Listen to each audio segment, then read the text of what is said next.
Hai dan salam sejahtera murid-murid, apa kabar hari ini? Hari ini kita akan belajar unit baru yaitu unit 20, yaitu usahawan berjaya. Tajuk pembelajaran kita pada hari ini ialah perusahaan pakaian sukan Datuk Ye. Jadi, apakah objektif pembelajaran pada hari ini? Objektif pembelajaran pada hari ini ialah pada akhir pengajaran dan pembelajaran, murid dapat menghasilkan 4 jawapan dengan memberikan alasan secara kritis dan kreatif. Jadi sebelum itu, mari kita lihat video ini.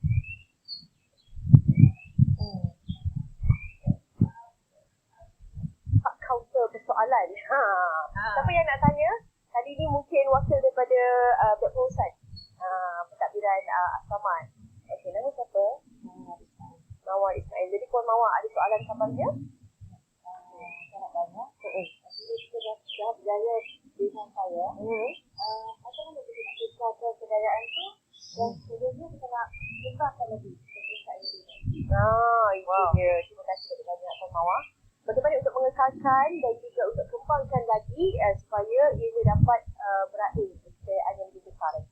Terima kasih Puan Mawar, terima kasih Ani Muzati. Itu saja, mempunyai perniagaan tu nak memulakan senang. Tapi nak memastikan dia kekal relevan masih ada selepas tahun pada mana. Alright, so saya ada dua yang saya pegang.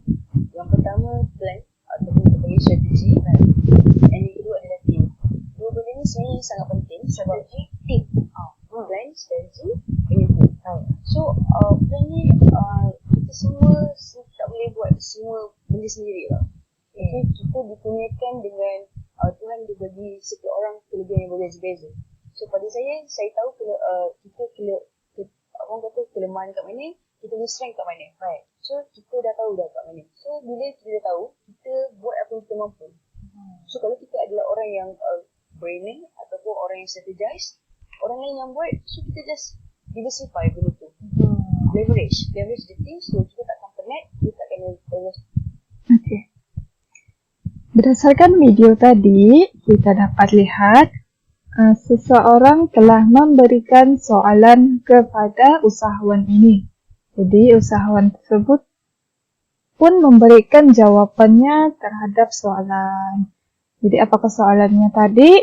Bagaimanakah hendak mengekalkan empire yang telah dibina?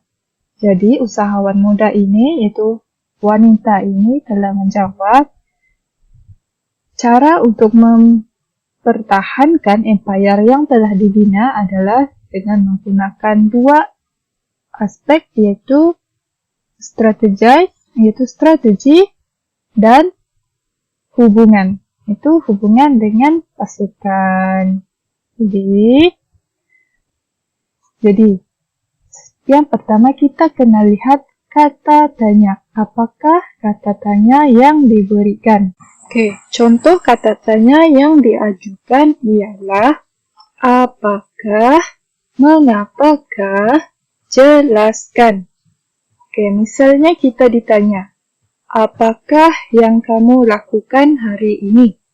Oke, jadi untuk menjawab soalan tersebut, kita akan menjawab, saya telah melakukan aktiviti yang telah saya lakukan hari ini ialah membaca buku. Oke, itu adalah contohnya. Oke, seterusnya kita lihat pula untuk kebat. Oke, sekiranya kebat, kita akan pikirkan maksud cikgu jika soalan tersebut kebat, itu kan kita kena berfikir di luar kotak. Jadi kita hanya perlu memikirkan sahaja kesan, cara dilaksanakan, dan fungsi. Itu adalah 3 kunci untuk mendapatkan jawaban terhadap soalan kebat. Oke, seterusnya ini adalah contoh soalan dan contoh jawaban yang akan diberikan. Contohnya soalannya ialah, mengapakah jualan Ali laku? Jadi, cikgu mahu apabila kamu mendapat jawab soalan ini, kamu kena gariskan selepas kata tanya. Itu jualan Ali laku. Setelah itu, kamu akan mulakan untuk menjawab soalan menggunakan perkataan yang telah kamu garis.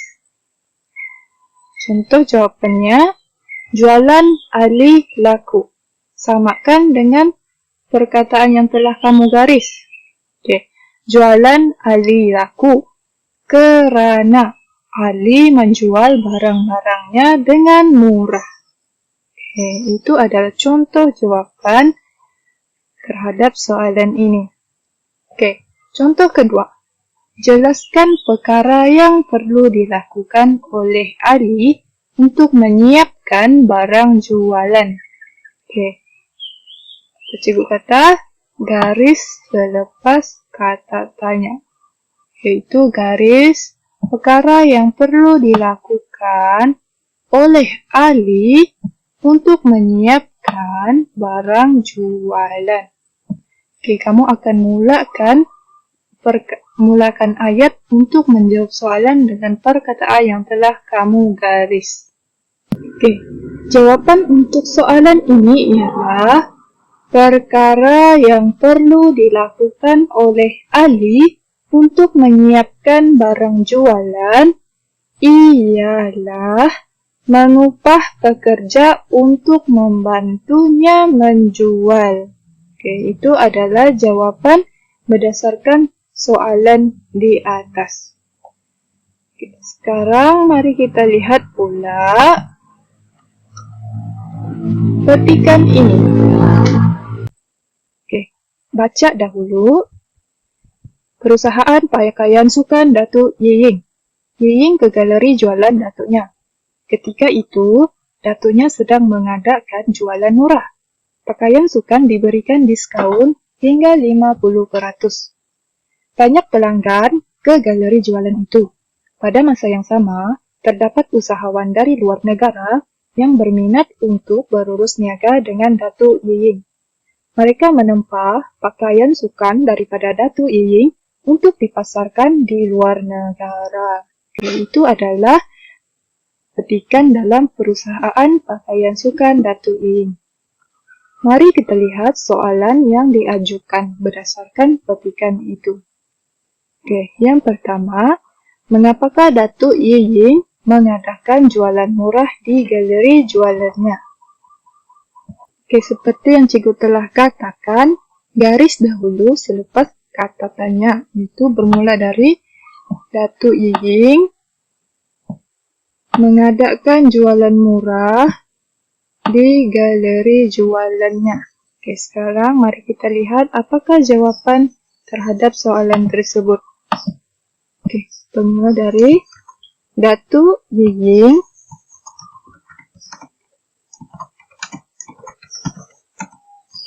mengadakan jualan murah di galeri jualannya. Okey, ditanya mengapa, jadi kita harus menyatakan sebab. Kerana kita kena nyatakan sebab mengapa Datuk Yeying mengadakan jualan, iaitu untuk menarik perhatian pelanggan untuk membeli pakaian tersebut. Iaitu adalah jawapan terhadap soalan yang diajukan. Datuk Yeying mengadakan jualan murah di galeri jualannya untuk menarik perhatian pelanggan untuk membeli pakaian tersebut. Sekarang mari kita lihat soalan kedua. Banyak pelanggan membeli pakaian sukan di galeri jualan Datuk Yeying. Jelaskan. Jadi, garis soalan ini, banyak pelanggan membeli pakaian sukan di galeri jualan Datuk Yeying. Jadi mari kita lihat apakah jawapan berdasarkan soalan ini. Oke. Jawabannya ialah, tulis dahulu, salin dahulu soalan yang telah kamu garis.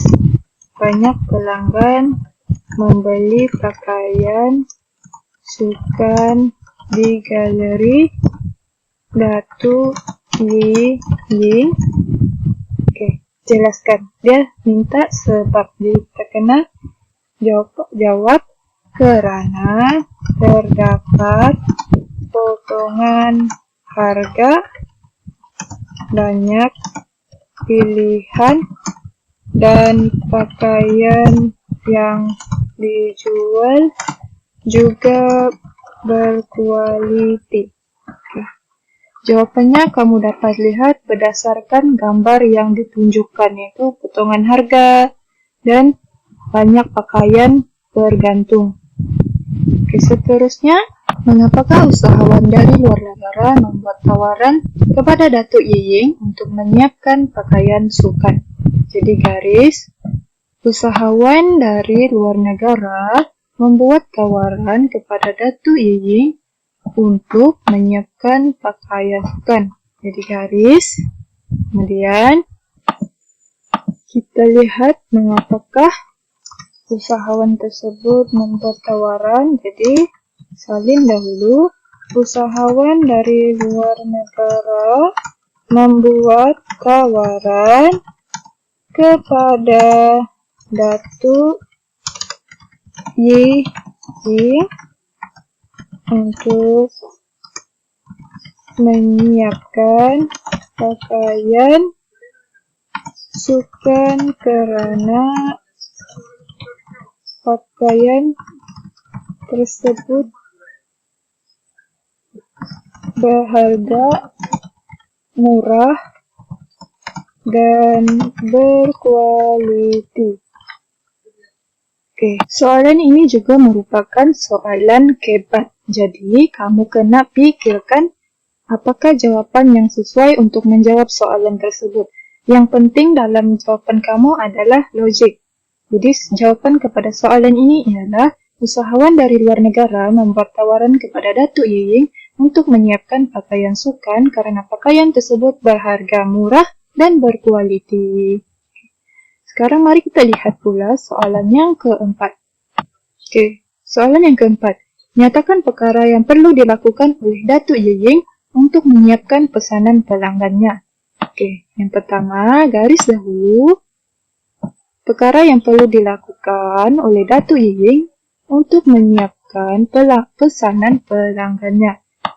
Ini juga merupakan soalan kebat dan kamu kena jawab dengan logik. Jadi, yang pertama, kamu salin dahulu perkara yang perlu dilakukan oleh Datuk Ying untuk menyiapkan pesanan pelanggannya ialah, ini adalah kebat, jadi mengupah lebih banyak pekerja dan bekerja lebih masa. Jadi ini adalah jawapan berdasarkan soalan nomor 4, yaitu perkara yang perlu dilakukan oleh Datuk Ying untuk menyiapkan pesanan pelanggannya ialah mengupah lebih banyak pekerja dan bekerja lebih masa. Kamu kena berfikir di luar kotak kerana ini adalah soalan kebat. Yang penting pastikan jawapan kamu logik. Seterusnya, cikgu mahu kamu jawab dan siapkan tugasan yang telah cikgu berikan, yaitu Google Form dalam Google Classroom. Siapkan tugasan untuk hari ini. Sekian, terima kasih. Sebarang pertanyaan boleh tanya cikgu, WhatsApp cikgu ya. Terima kasih. Jumpa lagi. Bye.